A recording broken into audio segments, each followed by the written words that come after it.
9, 8, 7, 6, 5, 4, 3, 2, 1, 0.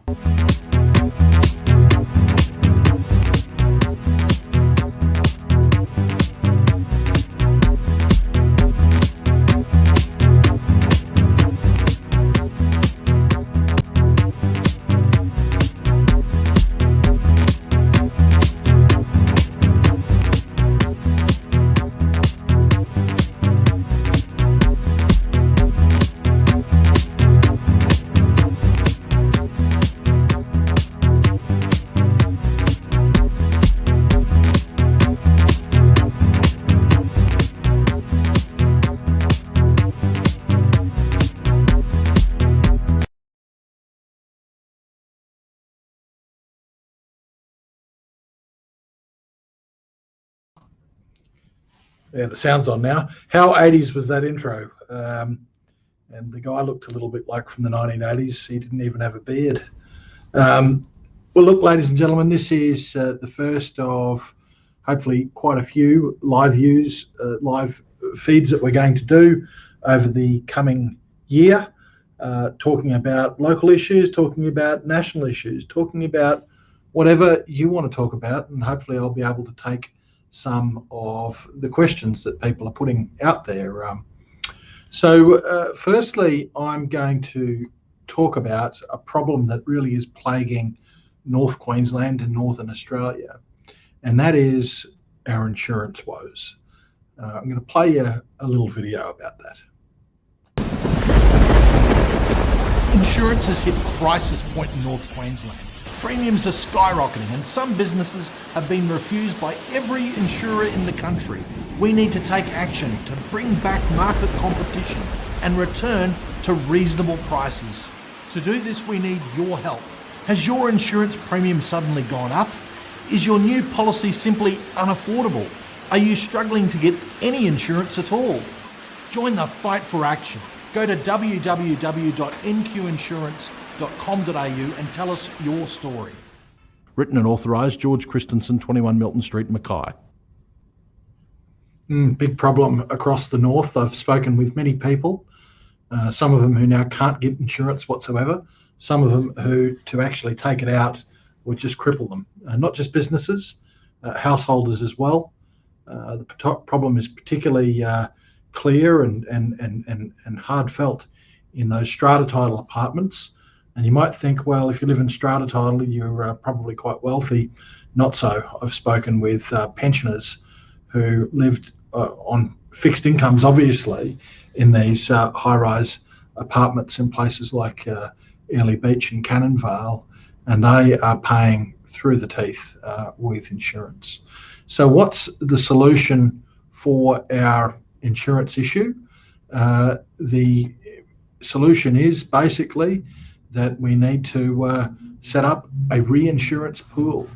Now, what is a reinsurance pool? Well, every insurance agency in this country takes out their own sort of insurance. They take out insurance against events. So something like about a third of their costs, their base costs of an insurance premium, are made up of reinsurance costs. The problem is you've got these big global firms which do the reinsurance, and they just don't want a bar of cyclone risk. And before someone jumps in and says climate change, well, cyclones have been happening for a long time. The problem is that the cost risk is greater because there's a lot more building stock here in Northern Australia, and that is quite expensive to replace. It's if a cyclone crossed the coast even a decade ago, there would be much less damage that would be happening in than there is now. And I see Diana Simmons there, who talks about a small old house in Bocasia, and she's paying over $4,000 a year for home insurance. That is not uncommon to hear. It is a disgrace, but it is not uncommon to hear. And one insurer, Allianz Insurance, actually recently put a submission into an ACCC inquiry into Northern Australia Insurance. And what they said was that if a reinsurance pool was adopted, which effectively sort of cuts out the high costs that insurance companies are exposed to with these major global reinsurance companies. If a reinsurance pool was set up and provided cheaper reinsurance for the insurers, what they would do is pass it on to customers. And they estimated that a home with a $4,000 a year premium would come down to about $1,900 a year. That's over an over a 50% decline in costs. And that's, I don't think that there is a magic bullet for this issue, but this comes pretty close to it. So I'm strongly pushing for this reinsurance pool for Northern Australia, particularly the cyclones. And I think that if we got that, we'd probably be able to deal with this issue. And I'm calling on your support. If you live in North Queensland, live in Northern Australia, if you think it's an issue, jump onto that website, nqinsurance.com.au, sign up, and so I can take this fight to the government, and we can get some action at long last. I'll tell you what, state government also doesn't have lily white hands here. They could do something. The ACCC said last year in December in a report they brought down that the state government could get rid of stamp duty, and that would immediately lower insurance premiums. They were supposed to get rid of stamp duty some time ago, but they didn't. So that's how you can help me, help you. Go to nqinsurance.com.au, and hopefully this year we can get a fix to this very, very big problem. So on to another issue that I know that everyone who is on my Facebook page is absolutely passionate about, and that is the plight of Keswick Island. The new Chinese landlords have transformed Keswick Island from an idyllic dream into a nightmare. It's toxic. Access has been taken away. Look, our civil liberties have been taken away. We can't fly in anymore. Terminate the head lease. Rescind the lease. We want a head lessee that does the right thing. www.reclaimkeswick.com. Authorised and spoken by George Christensen for the LNP, 221 Milton Street, Mackay. Yeah, if you haven't gone to that website, do that as well, because we need all hands on deck with the Keswick Island fight. The state government just are not listening to what the public is saying on Keswick Island. They want the head lease terminated. They don't want to see, a foreign company, a Chinese-owned company, lording it over locals, blocking safe access points, blocking other access points on the island. That's happened. I saw it with my own eyes. I went over to Keswick Island in December last year. The locals graciously invited me over and put on a bit of lunch. It was beautiful. It's a magical paradise, that island, if you haven't been there or haven't seen it. But the problem is that the paradise is almost lost with all of the strictures that are being put on the residents, being put on property owners on the island, the sublessees, and being put even on tourists. When I got onto that island, the first thing that was confronting me was the presence of a security guard employed by the Chinese landlords to check out what I was doing, check out what the locals were doing. That's not right. That really is not right. And but of course, the lease has been given to this foreign company. They're going to do what they do. But the issue isn't with the foreign company. The issue is with the state government.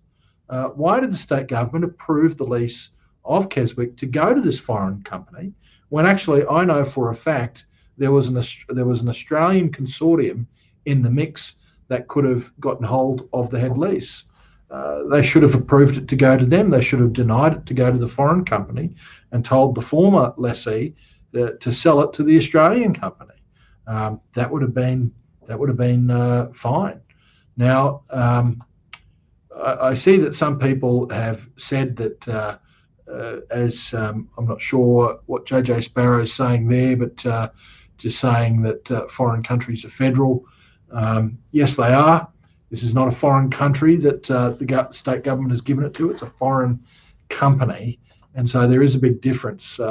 The Labor government's representative in the Mackay region tried to tell everyone that the federal government signed off on the transfer of the head lease. No, sorry, incorrect, wrong. And Brian Rogash asks, why is it not gone to the Foreign Investment Review Board? Well, again, the state Labor member here tried to claim that that's what had happened and that the federal government had signed off on it. But the reality is it's state government owned land. It's exempt from these provisions.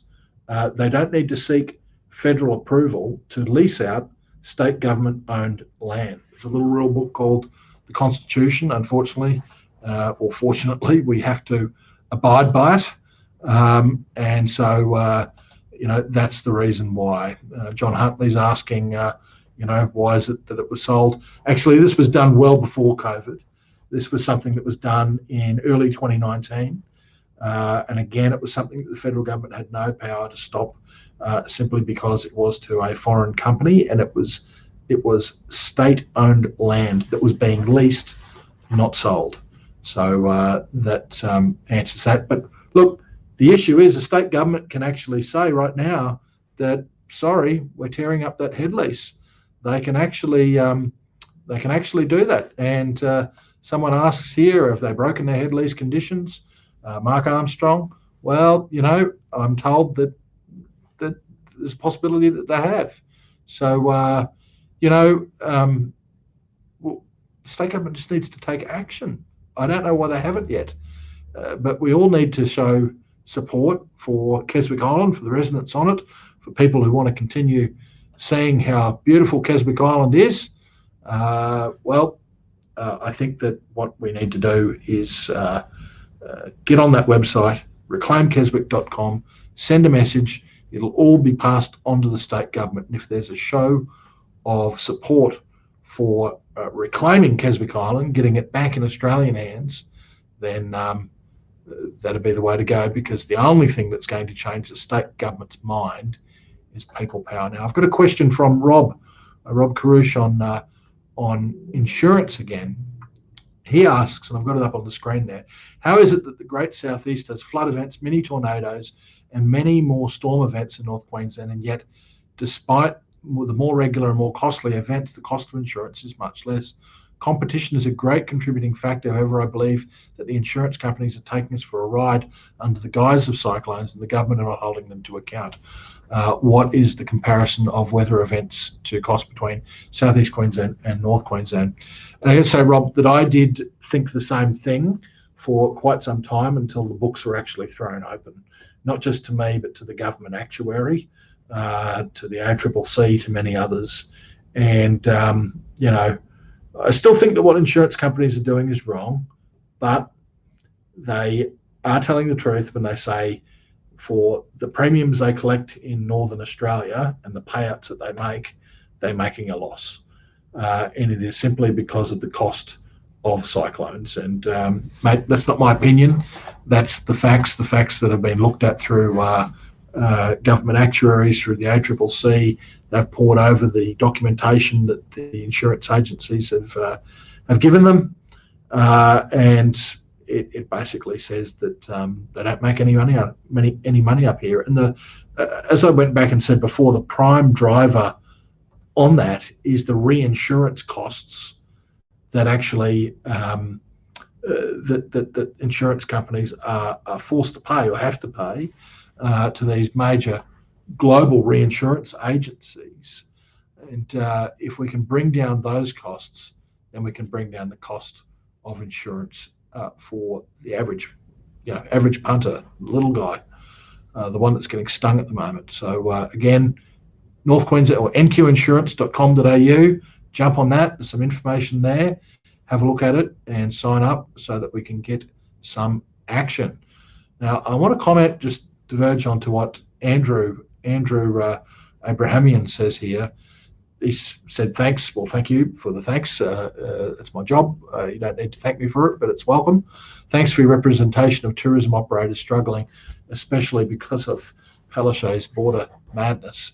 Yes, every time someone sneezes across the border, you've got a Labor Premier that wants to shut down the state. And sad to say that down in Victoria, it's happened again, and this is going to be costly for people up my way, where you won't have tourists coming into the Whitsundays.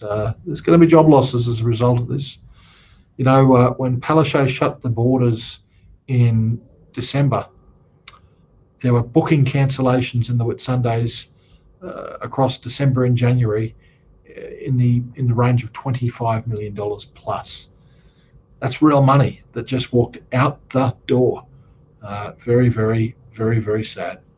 John Huntley's raised another issue here, asking to support Craig Kelly. Can I just say on that, I have supported Craig Kelly. I do support Craig Kelly. And what I think about all that's happened with Craig Kelly, the pile-on from the left and the media, it was an absolute and utter disgrace, an attempt to try and cancel someone from political life, from the public sphere, because they simply disagreed with what he said. And not with just what he said, but with the information that he was actually putting out that other doctors had actually put out in the public arena. So Craig Kelly really didn't have his own opinion that he was putting forward on it. He was putting forward the opinion of other medical experts that just dissent from the mainstream orthodoxy around this. And it wasn't an anti-vax argument. There was nothing in it about vaccines. It was about potential treatments. And I see on the treatment front that actually there's a hospital over in Israel today that's announced that they had success with a new treatment protocol. 100% of all of their COVID patients recovered, all but one in a very, very short period of time with this treatment. So I agree with Mark Armstrong about this cancel culture. It's sinister, and it is certainly all about control. But let's move on to a final topic, a local topic. I want to talk to you about Urannah Dam, and I've got a quick video for you to have a look at as well. Urannah Dam is under threat from the extreme Greens. They've already raised thousands of dollars to derail the project and deprive our region of 1,800 jobs, 20,000 hectares of prime farming land, hydropower and water security. Now we need your support to build Urannah. Stand up to the extreme Greens by signing the petition at www.buildurannah.com. Authorised G. Christensen, 221 Milton Street, Mackay. Yes, it's another petition page, buildurannah.com.au, but this is an important one because, surprise, surprise, the extreme Greens are out to stop another job-creating project in North Queensland again. Who would have thunk it? Who would have thunk it? And what they have tried to put forward here, you know how there's always some sort of marsupial or a snake or a skink or something like that. Well, they've got a bottom-breathing turtle, which actually I think should be the mascot of the Green movement in Australia, because they don't just breathe through their backsides, they speak through them as well normally. But here we've got this bottom-breathing turtle that they're trying to use, and it's not an endangered species, mind you, so I hear, and its habitat isn't strictly located to this area called Urannah or Urannah. But they are trying to use it to hold up this project. And you're going to hear more and more about Urannah Dam because it's going to go ahead. It'll be a major new dam. It'll be built by private enterprise, by an Australian company, with government support, with federal government support. And so you won't have the same stuff-ups that the state government did down with Paradise Dam, which John Huntley raises. That Urannah Dam will go ahead. 20,000 hectares of cropping land will come on board. It's also going to supply water to the resources sector. There's no question about that. That's what you have dams for. There's going to be urban water usage as well for the Whitsundays. That project will go ahead. We are going to fund it. We've already put in as a federal government something like $17 million in funding for planning and design works, and some early works that are actually happening out on site. So that's underway. State Labor was against it for a long while. Well, they've just come on side. They're now supporting Uranidam, and they say they're going to put an application before the federal government to actually have the federal government fund it, which is interesting. They announced one of the candidates at the last state election announced an election commitment that the state government was going to apply to the federal government to have Uranidam funded. I don't know that I've ever heard of an election commitment of one government getting another level of government to fund something. But anyway, so Uranidam, it will go ahead, but you are going to hear a hue and outcry from the Green movement on this dam. They are going to say all sorts of lies. They're already trying to tell people that it wouldn't stack up. Well, look, I wouldn't let the Greens in charge of my piggy bank and budgeting that money, let alone the money that's needed for a dam and the economics of a dam. But they're out there trying to say that it doesn't stack up, that it's not going to make a great return. Well, if that's the case, why is private investment lining up to help put money into this? It doesn't make sense. The Greens are wrong, as they normally are, and this will go ahead, but we're going to need the public support because there's going to be a fight. Nothing happens in this country without a fight. So I'm going to go to some of the comments that people are putting up on my page now that we've gone through those 3 issues of insurance, Keswick Island, and Uranidam. Brian Rogash is just asking if there's anything further on the DVA veteran suicide issue. Well, look, what I will say first and foremost, whatever we can do to stop a veteran from taking their own life, we should be doing as a country. These people have served the country and they deserve respect and they deserve support from the nation that actually sent them abroad to fight in wars. And look, there's been a call for a Royal Commission. The government's heard that call, and what we've done instead of a Royal Commission is set up a rolling commission, a commission that has all the powers of a Royal Commission and is looking at a range of different circumstances and events and deaths, and is going to make recommendations from government to government out of that. But beyond that, they're going to stay in place. So this is going to be like a Royal Commission that just keeps on going, because this issue won't be sorted until veteran suicide is eliminated. And that might be a long time. We hope not, but this is something that the government is very, very serious about tackling. And we've got great people, former veterans in the government that are helping on this issue. People like Philip Thompson, the member for Herbert to my north. He has done a world of work in dealing with veterans' mental health issues. We've got people like Andrew Hasty, a former veteran as well. So they are assisting with this process, and we will certainly be doing what we can to tackle this issue. I've had Kate here mention about Craig Kelly again, but also talking about the CCP. Thanks for your comments there, Kate.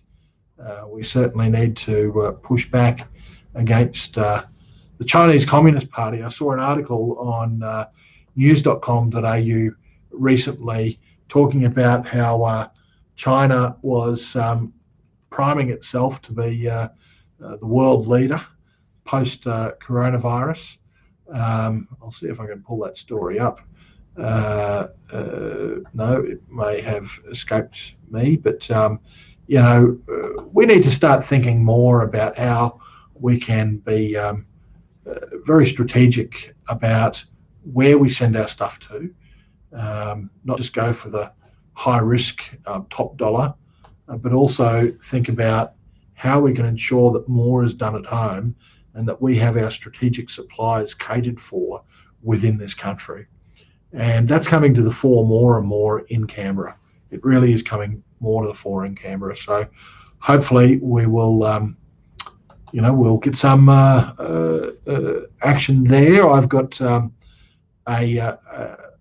government inquiry that I had been chairing as the chairman of the Trade and Investment Growth Committee of the Parliament, and that committee is going to report to the government very, very soon, hopefully this month, if not this month, next month. But there's going to be a lot of good recommendations that are going to go to the issue of China and how we economically engage with them to better protect ourselves. Brian also raises the issue of paperwork, I assuming with DVA. Brian, can I just suggest that you get in touch with your federal MP's office and see what can be done? So thanks, Brian. We'll hopefully you'll get some assistance there with your DVA matters.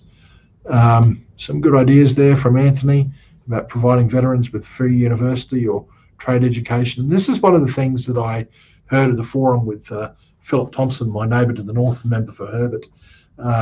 Young veterans who'd come back from, say, Afghanistan were saying that what we need is for the Department of Defence not to just simply discharge people and let them go with nothing, but to ensure people have something meaningful to go into in the workplace. And veterans have a lot of skills that can be transferred into the private sector. So I think that that's a good idea, and I'm very hopeful that the Department of Defence, in conjunction with the Department of Veterans Affairs, will take up this approach so that there is a seamless transition of the work of a soldier, of a Defence Force personnel from the ADF through to the private sector. That's really what is needed. So I'm just saying if there is any more questions out there that people have. If you have a question, we've probably got a couple of minutes in order to answer that, but we're going to wrap this up at 5. So if you have any questions, now's your chance. Otherwise, John Huntley has added in about getting to get produce picklet pensioners and all these grey nomads pick fruit without losing half their pension. I actually think that there are measures in there, John, that actually enable them to go and pick fruit and up to a certain amount not lose the pension. I mean, it's not like you can't earn tens of thousands, but there are some measures and some reprieves. Anthony Teese McNabb has asked about Coranda Tunnel. He's asked before about that a couple of times, saying Cairns can't grow with the Rex Range Road like it is. We need the Coranda Tunnel. I've got to say, Anthony, it's outside my patch. I don't really know too much about it, which is why I haven't commented on the Coranda Tunnel. Obviously, whatever we can do on our Bruce Highway and roads to improve things is good. But I really don't have any intel, I'm sorry, on the Coranda Tunnel to be able to add much to this conversation. And John points out here it's $260 a fortnight that someone can earn without affecting their pension. Yep, you might be right, John. There's probably a bit more that should be able to be earned by pensioners who are on the Grey Nomad Trail. So that's something that I might raise down in Canberra at some point. That seems like a very sensible thing to raise that so that we can get more fruit picking happening by our seniors.